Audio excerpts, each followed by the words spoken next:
I was saying good morning and welcome to Breakfast Central on a Monday morning. It is indeed very exciting to note that you've decided to join us again as we bring to you the latest stories from across the continent, most importantly here in Nigeria. My name is Joe Hansen, and we do have Benga Boroa, who comes up right again, dressing like the man in black on a Monday morning. Good morning, Benga. Good morning, Nigeria. Where else would you rather start your Monday morning than with the dynamic trio of breakfast television in Nigeria? And Benga Boroa, you're welcome to Breakfast Central. Right, and I'm very excited to be back. It's been 2 weeks away from TV, 2 weeks too long away from Breakfast Central. Excited to be here again, reunited with my fantastic team. Benga and I have been together, of course, for years. We worked together many years ago, and it's great to see that we get the opportunity to work together. 9 years later, we're back together. I know, it's a full circle moment. Yes. Indeed. I am Olive Emodi, and I unfortunately was not around when my former co-host, Osalgie Ogbonwa, was sent forth. This is just to say thank you to Osalgie Ogbonwa for the time we worked together, for really being just generally an all-round fantastic person, and thank you for making work easy for me. I'm going to incredibly miss you. I will look forward to, the next journey of Breakfast Central. You'll always be a part of the family. It's good to be back, Joe. Great to have you, by the way. So much to talk about today. I'm going to start off first with what happened over the weekend. By the way, let's bring to you our top 3 stories from the weekend. At number 3, it's got to do with an Indian traveler who decided to come down to Nigeria and went to some of the remotest parts. Not just that, she decided to stroke Nigerians with her koboko, especially made from India. And how did she do this? Well, she said Nigeria is dirty. Nigerians are beggars. Can you imagine that, Benga? She also said Nigeria is smelly. I mean, she just denigrated the entire population of 220 million Nigerians. You know what's unique about Nigerians? We don't mind, we're our own biggest critics. Nigerians like to criticize Nigeria, but the moment a foreigner, even from Togo or Benin, let alone India, say these terrible things about Nigerians, then you let out the floodgates, and Nigerians on social media responded as expected. They dragged the entire Indian subcontinent, and so many comments that we can't even share here. But there are so many other things to this. I wonder what Olive thinks about her comments. That's the young woman there. Her name is Garima Bashki. She has a YouTube channel with over 500,000 subscribers on one, and then her personal channel where she has about, I think, 11,000 subscribers. Now, the interesting thing is when you go on a YouTube channel, I'm going to read some of the titles of the videos we see here. Reality. This was 5 days ago. I don't know if this one came up because of the bashing. Reality of living in Africa's friendliest nation in Sierra Leone. But if you look at the videos before that, Indian girl arrested in Africa's dictator country, Guinea. The next video, how the rudest country of Africa treats an Indian. The one before that, she has living in West Africa's most chaotic city in Guinea, Conakry. And before that, crossing world's worst border into Conakry in Bush in West Africa.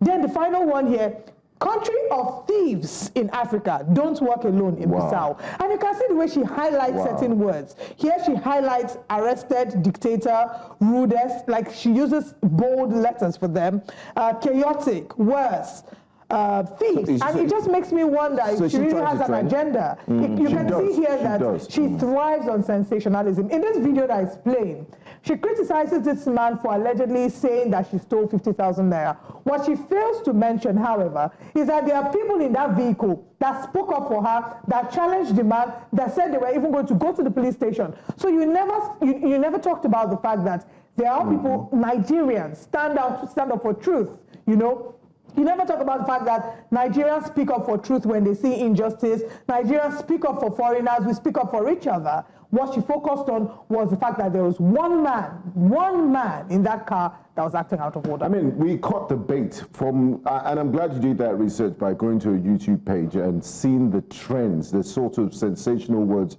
she uses to describe African countries. She's definitely farming for engagement. That's what she's doing, and she's hit a target market. Nigerians will definitely focus on this for quite some time, and we're very vicious and very opinionated on social media. So, I mean, there's so many issues to this. There's the generalization, there's there are also issues she mentioned that, you know, home truths that we also need to look at. That and just to mention the fact that there's one thing she forgets is that she's a single woman traveling solo in Nigeria and still able to travel.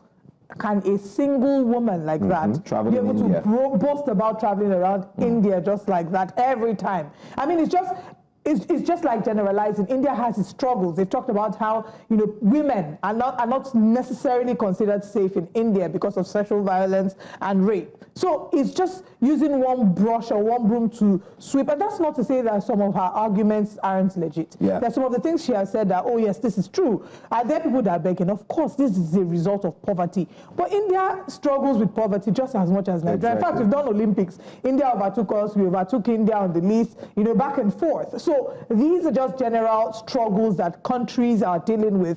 And if you must be a travel blogger, whilst it's important that you report what you see, be gracious in countries that you visit. Well, that's one. But let's talk about the kidnapper, otherwise known as Evans. That name rings a bell. That's number 2 top story from the weekend. Now, Evans has come out to say that he's ready to be an ambassador for crime. In other words, many have asked, where is Evans, the big-time kidnapper who became wealthy, made riches, and so on and so forth from kidnapping? And if you recall, right from the time Evans was caught, kidnapping started becoming a thing. It kind of like seemed, like it was a negative publicity, because since it was publicized that Evans made so much wealth and riches, it seems like it struck a chord, and everybody said, oh, this business is viable. Yeah, you know what? Godfather of kidnapping. Yeah. And that's not all to Evans' story, not just the kidnapping. So people don't think, I mean, kidnapping is as bad as anything you can imagine. He was also arraigned for murder, attempted murder, conspiracy to commit kidnapping, and others. But that's not the news. The big news is that, you know, his lawyers are trying to get him a plea bargain deal. They said he's a repentant man. He's studying as a 200-level student at the National Open University. And Joe and Olive, he made A1s in all his NECO papers. Wow, so what a bright man. We should forgive him. You know, I really want to applaud his intelligence, being able to study in such harsh conditions, you know, should be applauded. It's not easy to be in court, you know, because you've been alleged to have killed people, kidnapped people, collected ransom in millions of dollars, built houses in Lagos, in Magodo, in Accra, you know, own properties, and you maybe fathered the modern kidnappers who have seen that as a business. And yet, in all of this, be able to study and come out with A1. I think that deserves some applause. He hasn't even served 10 years. He hasn't. And what sort of message? This is not the type of thing you have plea bargains for. How is this different from, you know, the repentant Boko Harams that come and tell you to forgive them? I think it's the same rope that tie all of them at the end of the day. These repentant Boko Harams come and say, you know what, we are sorry. Let's reintegrate us back into the society. See, I'm not going to kill the fact that there is a place for reintegration into the society. But the structure for reintegration is not in cases like this. There are certain cases when it comes to murder. This is the lives of several other young children who would have also gotten A1 if they had gotten to the university. But unfortunately, you know, they might not get the opportunity to because of a train of kidnapping that has become the trend. Lots of young people have lost their lives. And that's not the kind of conversation we want to be having now. I think he should go through his case in court. He can be studying. That's great. Do the crime, serve the time. Simple. That's it. You can't forgive. You don't appeal for crime. I think there seems to be a goal to sensationalize crime stories these days, and the federal government needs to really check it, because we've seen stories where just recently Boko Haram had attacked certain villages of recent, again, talk about Borno, talk about the central Nigeria and so on. But then again, the stories that follow those stories are stories that says, oh, XYZ Boko Haram members have been integrated back to the society, they're now doing this and so on. So I think the federal government needs to check it, especially the ministries that are involved. I'm talking about the ministry of that is involved with orientation, helping Nigerians get to understand what it really is. I think that's what they should do. Spend time ensuring that the messages that are being passed outside are not some sort of messages that encourage people to do what is negative and still expect to, you know, get a hug at the end of the day. But then again, our third story, guys, as time is fast running, Israel Adesanya. I know Olive is, I mean, he's a fine, you know, boxer that the ladies were tripping for. He's got the 6 packs. I mean, I know we're trying as well. I can see it on the morning. I know. But he was blazing hot. 4 years, took a little, went on haters, came back, and many thought he'd be able to defeat his contender, his his opponent, but it did not work out again. He lost again. Third consecutive loss. It reminds me of a football club. And they wear red, but that's all I was saying. Wow. You know what? I don't like this Which football clubs? UFC. Are they the ones that start with the first alphabets?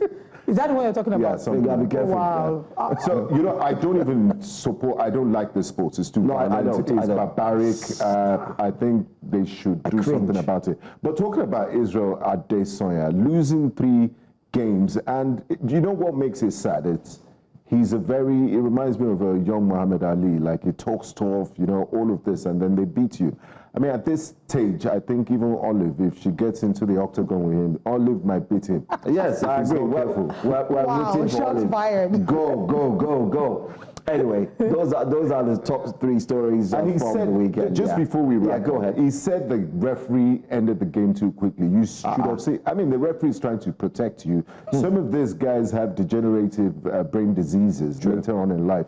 There's no way you could come back from that attack, and so trying to say the referee stopped the game too early is crying over spilled milk. Be a warrior and train harder next time. Well, good luck. I guess I would say at first if you don't succeed, or they say at first if you don't succeed, dust yourself up and try again.